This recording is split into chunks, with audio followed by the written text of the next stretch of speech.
Brought to you by businessblueprint.com.au. All right, so a bit of background about Disney. So that's me on the right, not in the middle.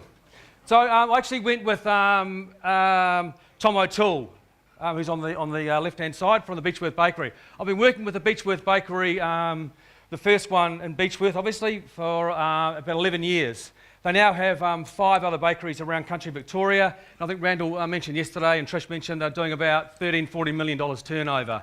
When Tom took over the business, they were doing $100,000 in a dying country town. So it's just phenomenal. So again, I feel really humble and privileged to actually work with a pretty amazing guy. Those are 2 of his managers. That's Matt from Healesville and Belinda from Ballarat.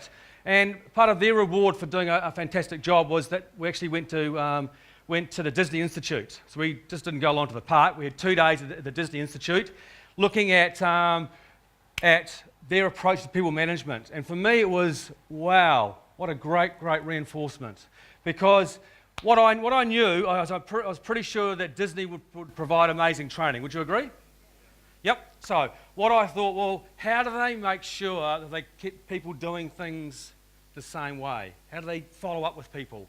And to me, that was the big moment where I went, yes, because this is what I've been doing in my business for 15 or 16 years, the similar follow-up process. So I thought, well, if they do it, and they're one of the top 5 companies in the world, then I'm on the right track. So what I'm about to show you is, I believe, is world's best practice, because it's what Disney do.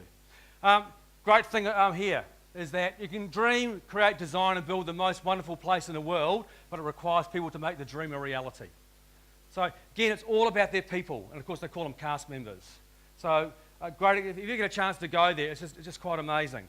So just be careful with your language, because sometimes we can upset our Disney trainers. Oi!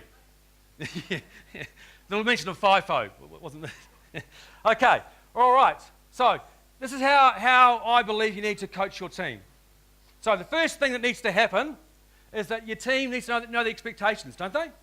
How the hell can they perform to the required level if they don't know the expectations? So that's the first thing. And again, what Disney do is they do it really well.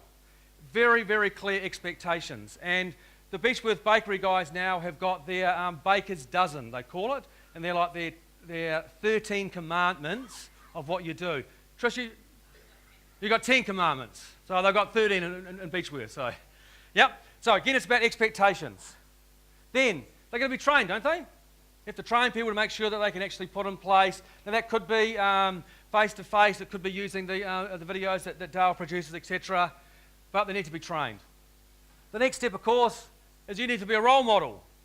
So if you're showing them a task, or you're doing the task and you can't do it, you don't follow procedure, then how the hell are they ever going to do it correctly? So you have to be a role model.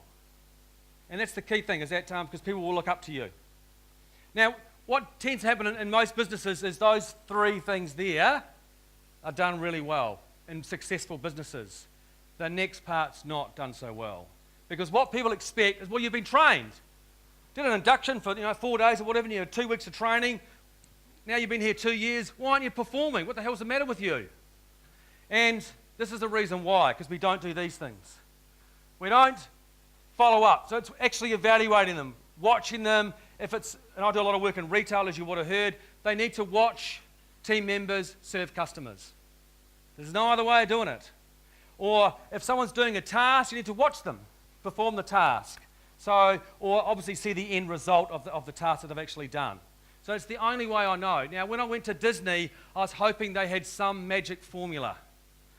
Please tell me there's an easier way, because it's actually quite challenging. You've got to spend a bit of time watching someone perform a task or serve a customer or whatever. Guess what? There's no other way of doing it. What Disney do is they actually, their team leaders spend 70% of their time out in the park, observing their cast members performing tasks. They have a checklist, surprise, surprise, they tick them off, etc., and then they give them feedback. Now, everyone gives feedback, don't we? We all do it. Now, as Dale mentioned earlier, often we're not very good at doing it. because the key word that's in bold there is missed. We don't give specific feedback. We are often, most of us here, I suggest, are pretty positive people, so we're pretty positive with our team. So we would say to someone, hey, great job today, I really appreciate what you've done. That's lovely, keep doing that. But it doesn't actually help to increase behaviour of a particular task because it's not specific. Brought to you by businessblueprint.com.au.